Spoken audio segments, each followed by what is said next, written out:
I keep reading about all these encrypted things on Wowhead. They really need to fix the data mining to where all the stuff isn't encrypted anymore so we can understand what the new seasonal affix is. Very true. Very true. Yeah, the Affix actually called Encrypted this time. And it's pretty cool so far from the testing we've done. We've both done a couple of keys of the new Affix. And I guess let's just go and explain how it works for starters. Of course, the handy Wowhead article, a good place too if you're a textual learner and not a audio learner too. Yeah, so basically there are, I would say, around like half the packs of trash, maybe a third of the packs of trash in dungeons have these new automa, like relics added to them, and there are these like, so one is a cube, one is a sphere, and one is this like star, and they are named different things. It's Woe, and Vi. They kind of have their own mechanics, but their own mechanics aren't necessarily the big part of these relics. They are added to trash packs and every single boss encounter that you engage. And then once you kill them, then you summon a mini boss, which I'm using the term mini boss loosely. It is a low HP mini boss ad, and that's relative to the first relic you end up killing. And then whenever you kill this mini boss, again, very loose interpretation of it, then you get a buff that's associated with killing the mini boss, and it's relative to like the first relic you end up. Yeah, so you pick which mini boss you want to fight by killing that relic first. Yep. You spawn it by killing all three of the relics, like the third relic you kill, and then you get the buff when you finish off the mini boss. Which again, so for health numbers here, the relics they die really quick, right? These things have, if you're dealing damage to them, which can be a little tough if you're melee, they're kind of floating up in the air. But if you can deal damage to them, they have less health than like the slimes and Plaguefall. They are very, very quick to die. The Automa themselves are also pretty low health. They're like as much health or less health than most mobs in an average bull. So you'll often have them dying just naturally, even if you're not targeting them at the same time as or ahead of the rest of the bull, which is very different from like Tormented, Prideful, right? Those things were like 4 times the health of an average mob. And so one thing I noticed is the Automa and the relics, just generally, even on like a +20. So we did some testing on a +15, we did some testing on a +20. Even on a +20, their HP was, like you were stating, fairly low. The only thing that I noticed, like at least scaling wise, even on like the +20 level, is like this energy barrage from the relic. It was doing like a surprising amount of damage. I think that this probably is going to receive a nerf at some point. There were like trash packs, like if they're like an archer in like a pull, whenever you're dealing with the energy barrage, this could become potentially problematic. If you're also dealing with either bursting or grievous, this can still be pretty bad. But the defense makes sure it's in the acceleration field. I didn't even notice these. Like straight up, I didn't even notice the 15% haste or 15% reduced damage on the trash mobs that were surrounding these relics. Yeah, so then the way that it works, you want to kill the Woe relic first, right? The square one in most cases, because that one gives you 20% increased haste for 45 seconds, and that's really quite good, all around pretty good. The Vi relic is in a pretty similar space. It's giving you cooldown rate for 45 seconds, 25%, but haste is generally just going to be better than that for most people in most cases. 25% for 45, like that's 11 seconds off of a major cooldown, and some specs, it makes the rotation smoother, but most of those specs get an even smoother rotation from haste than from cooldown rate. In addition to that, like, so the problem with Woe and Vi, at least in my experience, is like 20% haste is almost always going to be better. It's higher initial burst. You can couple it with your major offensive CDs to be able to burn bosses and trash packs faster, and it's just going to be straight up more damage. Like 11 seconds off of a major CD. Sure, there are some like instances where there are low cooldown things such as like Barb Shot or Judgment, where the Vi relic maybe has a little bit more value. Even that, it's 2 extra Barb Shots over the course of its life or something, right? I guess more than that, but still.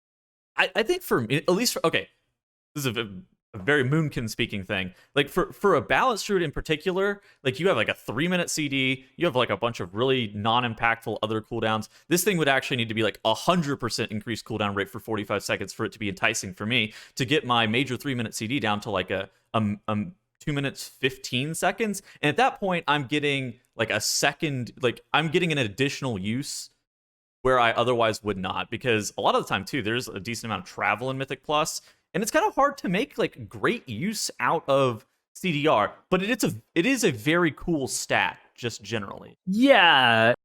I do think it's an interesting idea for sure, but right now it does seem like the woe. Also, the thing is, the woe drifter is a lot easier to deal with than the Vi the Vi one. I didn't even kill Which that. Yeah, the Vi one is like an archer that's rooted to the ground, so it won't move around easily for you. Uh-huh. And in addition to shooting random targets, it will teleport away randomly and make a line that you have to dodge as well. So that's quite a lot to deal with, and it takes longer to Okay. kill as well. Whereas the Woe Automa, all you have to do is just interrupt it once every 20 seconds and does nothing else. So completely, it's the better buff and the easier mob to deal with. So I think you just always would pick that between the Woe and the Vi. There is the Relic though, which comes in with an interesting effect. It gives you a bunch of movement speed, which I think is just an underrated stat. 150% movement speed for 45 seconds. Mm-hmm. There are quite a few cases where I think that's surprisingly competitive with the haste. Not going to be better in most cases, but stealth for 10 seconds as well. So now you've got this effect that you're going to choose this like the pack before you go to the Ardenweld wing in DOS, right? Really nice to just zoom through that entire tunnel. That's going to save you a lot of time. Or anytime you did it like a shroud skip, if you don't have a rogue, you can just kill this and get the stealth in theory as well and make the same skip happen. In practice, a couple reasons that's a little fiddly, right? Yeah. So like what we said earlier is that it spawns whenever you kill the Automa, and the Automa don't have much HP. The Relics also don't have much HP, meaning that like yeah, I'm pretty sure the Automa died before the trash pack died in almost like 99% of cases. So that would mean that you're like stopping damage specifically on the Automa to get a stealth for 10 seconds, and it procs immediately once the mini boss dies. And so it's just like really finicky to use in certain situations where you would almost always just rather have Shroud. And so I think that there could be some quality of life changes. I don't think that the 100% movement speed for 45 seconds is bad. I think that the stealth can be useful. It just has to be implemented with a slight quality of life change to make it a little bit more usable than in its current state. Like I would say it's really awkward. Like right now, even if you kill like 3 seconds earlier, you'll get the stealth and then you'll hit something or something will hit you and you'll drop the stealth will go away. So I think if they just changed that so that the stealth was like you just got the 10 seconds as soon as you dropped combat in the 45 seconds buff at some point, I feel like that would go a long way. I'm also down for just 45 seconds out of combat. Like if you're out of combat, I'm down for you to just be stealth for 45 seconds. It doesn't seem like it would be like there's no world where you're actually stealthing for 45 seconds in anywhere. Maybe you'd use it like where would you use that in a way that they wouldn't like? Necrotic Wake getting all the way wing. Skipping the whole Mechagon wing is like the only thing that would even make sense. Yeah. But like even then, people already skip the whole Mechagon wing with like Invis Potion and a Shroud. Like that's already done by some groups. Like if you really wanted to do it, you can already do it. I do think increasing from 10 seconds would be really nice for just like less coordinated groups. 10 seconds is not that much to get the dumb person in your group to figure out where they're supposed to go. So in non-coordinated groups, like having 10 seconds, like most of the time people aren't even like stacked up or ready to even go as soon as the pack dies or as soon as that mob dies. And so it's like this needs a QOL hit. It sounds like it's not like it is actually enough for all of the stealth skips and then some, because it is 150% instant movement speed as well, but it does require a really quick reaction because it is only the 10 seconds. So I agree, some quality there, but I think the idea is really cool in a way that like you could see them just making 3 damage effects and you just would always take the one that did the most damage, right? But having a different effect here, like movement speed, stealth, you actually would choose this in some spots, and I think that's great. I do think the Woe and the Vi ones, one of those should be changed so that it's they're not just like so similar to each other, because right now they are just really similar effects that the haste one is just going to be better at almost all cases in that 10 seconds off of your major cooldown. This is really not a big deal. I do think just personally overall, very strong buffs and very weak mobs, and I I love it do I actually. do actually like the balance of like very very strong buffs. You don't really appreciate it, but we've had really tough mini bosses in our dungeons all expansion long. Doing some where the affix isn't just beating you down, where like the mobs are like you can deal with them and you're not like dreading the next time you're interacting with the seasonal affix. It, it's a really refreshing change of pace. So I'm really glad with the idea of the affix and even the implementation right now. I think is not bad. I would love to see though some further iteration on just a couple of those tweaks, which I think would take it from like good to just fantastic. Yeah, I think you just hit these buffs a little bit. Like I think they need to just like a very minor tweaking, maybe like add maybe there's like a DR added to the Vi Relic or something like that. Like I don't know. I feel like this Vi Relic is just very underwhelming. There can be something here. It just has to be changed at least in some meaningful Yeah, way. I do think change like right now you've got the movement speed stealth one, you've got an offensive one, and then maybe like a defensive one. I do think Utility is plus defensive. I'm yeah, down. it's Yeah. tough because like you would pick the damage by default most of the time, but as long as like 5%, 10% of the time, it's at least interesting to think about some of the other ones or take the other ones. I think that's Yeah, that's enough. I'm down. All right. Okay, so yes, we that's basically the end of the encrypted affix talk.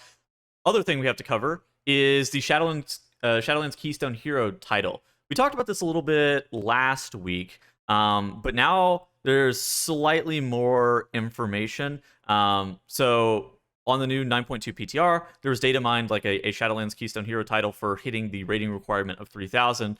We talked about this in relationship to the you learn all of your conduits at 278 thing, and we didn't understand like where the Keystone Hero achievement was coming from. We were like, is this really any plus 20 Keystone? It seems like the answer to that, no. There is a new Keystone Hero title for hitting 3,000 rating, which is the equivalent of hitting plus 20s in all dungeons on Fortified and Tyrannical. Not honestly, not too bad, and it kind of makes sense that that is the criteria for earning the conduit upgrades. In addition to that, there is a placeholder reward as well. So outside of just the conduit upgrades, is there anything in like particular that you would see as like a suitable like reward for this kind of thing? Just 3,000 rating, which is like all plus 20s, because we've already got dungeon portals. Yeah, What we've got a else? title for tens, right? For the score from doing all tens, Yeah. right? We've got a mount for doing all the 15s, right? And the score equivalent. Here's the score equivalent for doing all 20s. And it's not the teleports because that's just for each dungeon when you get the 20 done. Maybe like a transmog ensemble, like weapons, like Ooh. challenge mode weapons. Oh, dude, I I don't would know. be down for some Even if gem it weapons. honestly, even if it's just another title, a different title, I'm down as well. Fine Yeah, by me. but we already have another title as well from like the Yeah, rank there's one. Tormented Hero, right? Which I Yeah, guess yeah, yeah. next season that's going to be Encrypted Hero. That's kind of a cool name. Yeah, so there are those rank one for the top 0.1% of the player base. So I think that another title wouldn't make a ton of sense personally. Well, Although I'm never going to complain. There are a lot of PvP titles. There's like uh, yeah. Rival Duelist. I don't know. Okay, so the getting Keystone Master, the top 20% or so of people get Keystone Master, but the top like 33% of people get the title, get to the point of the title. Okay. So a title for top 33%, a title for top 0.1%. I do think there's space in there somewhere Okay. for another title that's A top Keystone Hero title. 5%, something like that, top 1% wherever this lands. Even if they just made this a title, I'd be fine. But I mean, I would love to see a weapons transmog.